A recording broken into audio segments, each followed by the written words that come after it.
भारत की सरकार के कैबिनेट रैंक के मिनिस्टर को ईरान ने सुबह के 4 बजे अपने देश से वापस जाने के लिए क्यों बोल दिया?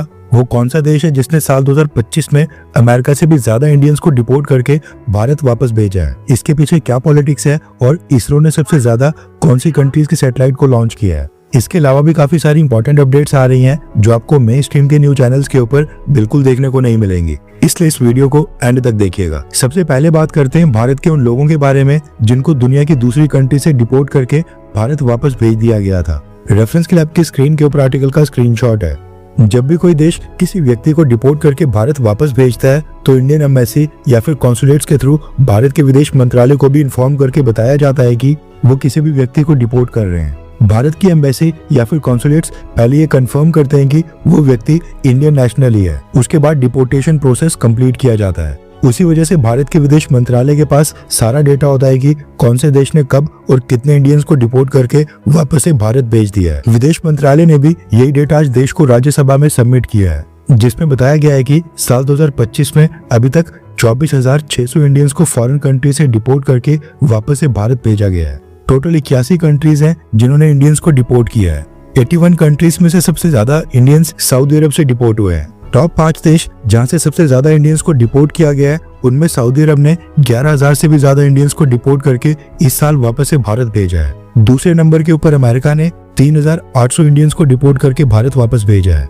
थर्ड के ऊपर म्यांमार ने 1,591 इंडियंस को भारत वापस भेजा है, जबकि मलेशिया ने 1,485 और यूएई ने 1,470 इंडियंस को डिपोर्ट करके भारत वापस भेजा है। इसके साथ ही विदेश मंत्रालय ने स्टडी वीजा के ऊपर गए स्टूडेंट्स की डिपोर्टेशन का भी डेटा बताया है। स्टूडेंट्स में सबसे ज्यादा स्टूडेंट डिपोर्ट हुए हैं यूनाइटेड किंगडम यानी कि ब्रिटेन से। साल 2025 में ब्रिटेन ने 170 इंडियन स्टूडेंट्स को डिपोर्ट करके वापस भारत भेज दिया था। सेकंड के ऊपर ऑस्ट्रेलिया ने 114 स्टूडेंट्स को, थर्ड के ऊपर रशिया ने 82 स्टूडेंट्स को और उसके बाद अमेरिका ने भी 45 इंडियन स्टूडेंट्स को डिपोर्ट करके वापस से भारत भेजा था। नॉर्मली क्या होता है कि जब भी हम किसी दूसरी कंट्री में जाते हैं तो हमें वहां पर रहने के लिए कुछ लिमिटेड समय का वीजा दिया जाता है या फिर लिमिटेड समय के लिए वीजा फ्री एंट्री होती है। जब हम उस अवधि से ज्यादा दिन तक वहां पर रुकते हैं तो वो वीजा नियमों का उल्लंघन करना होता है, उसको वीजा ओवरस्टे कहा जाता है और उस केस में डिपोर्ट करके वापस अपने देश भेज दिया जाता है। भारत के लोगों को डिपोर्ट करने का जो मेन रीजन है वो है वीजा ओवरस्टे और वर्किंग विदाउट परमिट, यानी बिना वर्क परमिट लिए वहां पर काम करना। ये 2 प्राइम रीजंस हैं जिसकी वजह से सबसे ज्यादा इंडियंस को डिपोर्ट किया जाता है। इसके अलावा गल्फ कंट्री से इंडियंस को डिपोर्ट करने के रीजंस में लेबर रूल्स को तोड़ना, अपने एम्प्लॉयर से बिना परमिशन लिए कॉन्ट्रैक्ट तोड़कर काम छोड़ना, सिविल या फिर क्रिमिनल केसेस में इन्वॉल्व होना, ये रीजंस है जिनकी वजह से गल्फ कंट्रीज सबसे ज्यादा इंडियंस को डिपोर्ट करती हैं। 24,600 से ज्यादा इंडियंस को डिपोर्ट किया जाना ये वाकई में बहुत ही बुरा एग्जाम्पल सेट करता है और फॉरेन कंट्रीज में भारत की इमेज इसके कारण खराब भी होती है। लेकिन एक बात नोट करने वाली ये भी है कि लगभग आधी डिपोर्टेशंस गल्फ कंट्री से ही हो रही हैं और लगभग 45% डिपोर्टेशंस सऊदी अरब ने की हैं। नेक्स्ट अपडेट आ रही है minister of road transport and highways of India Nitin Gadkari sir को लेकर। इन्होंने हमास आतंकी संगठन के चीफ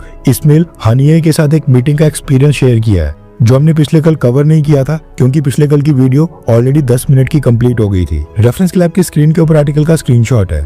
दरअसल नितिन गडकरी सर पिछले साल जुलाई 2024 को ईरान की विजिट के ऊपर गए थे। नितिन गडकरी सर एक इवेंट को संबोधित कर रहे थे जहां पर उन्होंने अपनी ईरान की विजिट का एक्सपीरियंस शेयर किया। नितिन गडकरी सर ने कहा कि ईरान के प्रेसिडेंट मसूद पेज़ेश्कियान की स्वेरिंग सेरेमनी के लिए भारत को भी इनवाइट किया गया था, जिसके चलते प्राइम मिनिस्टर नरेंद्र मोदी ने नितिन गडकरी को यह जिम्मेदारी दी कि वो खुद ईरान जाकर स्वेरिंग इन सेरेमनी में भारत को रिप्रेजेंट करेंगे। नितिन गडकरी सर ने कहा कि वहां पर दुनिया के कई देशों के हेड और रिप्रेजेंटेटिव्स आए थे, लेकिन एक अकेला व्यक्ति था जो किसी भी देश का हेड या फिर रिप्रेजेंटेटिव नहीं था और वो था हमास का चीफ इस्माइल हानिये। और वहीं पर उनके साथ मुलाकात हुई थी और उन्होंने हमास के चीफ के साथ हैंडशेक भी किया था, यानी कि हाथ भी मिलाया था। नितिन गडकरी सर ने यह भी बताया कि ईरान ने हमास के चीफ इस्माइल हानिये को इतनी ज्यादा प्रायोरिटी दी हुई थी कि वो ईरान के चीफ जस्टिस और ईरानियन प्रेसिडेंट के साथ साथ चल रहा था। नितिन गडकरी सर ने उसके बाद बताया कि इवेंट खत्म होने के बाद वो अपने होटल चले गए थे और सुबह के 4 बजे ईरान के भारत में एम्बेसडर उनको अप्रोच करते हैं और नितिन गडकरी सर से रिक्वेस्ट करते हैं कि उनको तुरंत ही इमीडिएटली ईरान छोड़कर वापस से भारत जाना होगा क्योंकि वहां पर सिक्योरिटी सिचुएशन खराब हो गई है। नितिन गडकरी सर ने बताया कि मैंने ईरान के एम्बेसडर से कारण पूछा तो उन्होंने बताया कि हमास के चीफ इस्माइल हानिये की असैसिनेशन हो गई है, इसलिए सिक्योरिटी सिचुएशन ठीक नहीं है। एंड इस तरह से नितिन गडकरी सर को सुबह 4 बजे early in the morning emergency basis पर भारत वापस आना पड़ा था। इसके साथ ही नितिन गडकरी सर ने यह भी ऐड किया कि एक देश कितना मजबूत है वो डिसाइड करता है कि वो कितना सुरक्षित हो सकता है। अगर एक देश मजबूत होता है तो दुनिया का कोई भी देश उनके ऊपर बिल्कुल भी हाथ नहीं डाल सकता है। नितिन गडकरी सर ने जो ये इंसिडेंट बताया है, इसमें नितिन गडकरी सर और हमास के चीफ इस्माइल हानिये ये दोनों सेम होटल में नहीं रुके थे। ईरान की गवर्नमेंट ने हमास के चीफ को एक अलग से हाईली सिक्योर्ड मिलिट्री फैसिलिटी के अंदर स्टे करवाया था, जिसकी सिक्योरिटी रेवोल्यूशनरी गार्ड्स खुद ही कर रहे थे, और वहीं पर जाकर इजराइल ने हमास के चीफ को न्यूट्रलाइज किया था। नितिन गडकरी सर का होटल उस लोकेशन से काफी दूर था, लेकिन सिक्योरिटी पर्पस से ईरान ने सुबह के 4 बजे ही नितिन गडकरी सर को वापस जाने की रिक्वेस्ट कर दी थी। रात के अंधेरे यानी सुबह के 1:15 के ऊपर हमास के चीफ की असैसिनेशन हुई थी, और उसके 2-3 घंटों के बाद 4 बजे नितिन गडकरी सर को वापस जाने के लिए कहा गया था। नेक्स्ट अपडेट आ रही है भारत की स्पेस एजेंसी इसरो को लेकर। रेफरेंस के लिए आपकी स्क्रीन के ऊपर आर्टिकल का स्क्रीनशॉट है। न्यूज निकल कर आ रही है कि साल 2014 के बाद पिछले 10 सालों में इसरो ने टोटल 390 फॉरेन सैटेलाइट्स लॉन्च की हैं, और ये 390 सैटेलाइट्स 34 अलग अलग देशों की थी। एंड इन 390 सैटेलाइट्स में से सबसे ज्यादा सैटेलाइट्स इसरो ने लॉन्च की हैं यूनाइटेड स्टेट्स ऑफ अमेरिका की। 232 सैटेलाइट्स अकेले अमेरिका से आई थी। सेकंड नंबर के ऊपर यूनाइटेड किंगडम यानी ब्रिटेन की भी 83, और थर्ड के ऊपर सिंगापुर की 9 सैटेलाइट्स भारत ने पिछले 10 सालों में लॉन्च की हैं।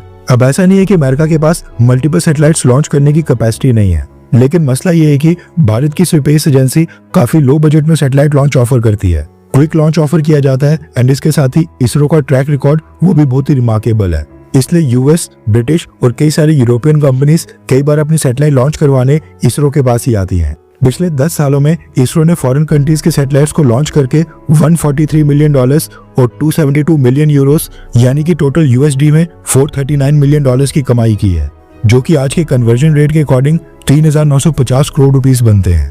नासा के लिए तो $439 मिलियन कोई भी बड़ी रकम नहीं है, लेकिन इसरो के लिए $439 मिलियन ये बहुत ही बड़ी रकम है। इसलिए इसरो भी फॉरेन कंट्रीज के सैटेलाइट्स लॉन्च करने के ऊपर काफी फोकस करता है, और सक्सेसफुल सैटेलाइट्स लॉन्च करके हर बार भारत को गौरवान्वित करता है। नेक्स्ट अपडेट आ रही है भारत और इजिप्ट को लेकर। इजिप्ट इजराइल की नेबरिंग कंट्री है, और पिछले कुछ सालों से इजिप्ट के साथ भारत के डिफेंस टाइज काफी लगातार स्ट्रॉन्ग हो रहे हैं। न्यूज आ रही है कि Indian air force chief air marshal AP Singh sir Egypt की विजिट के ऊपर गए हैं, और वहां पर इजिप्शियन एयरफोर्स के काउंटर पार्ट्स के साथ कई सारी मीटिंग्स कर रहे हैं। दोनों देश ज्वाइंट एक्सरसाइजेस, ट्रेनिंग एक्सचेंजेस और ऑपरेशनल सिनर्जी को स्ट्रॉन्ग करने के लिए कोई नए प्रोग्राम्स को स्टार्ट करने के लिए डिस्कशन कर रहे हैं, और बहुत ही जल्द इसको लेकर कोई अनाउंसमेंट हो सकती है।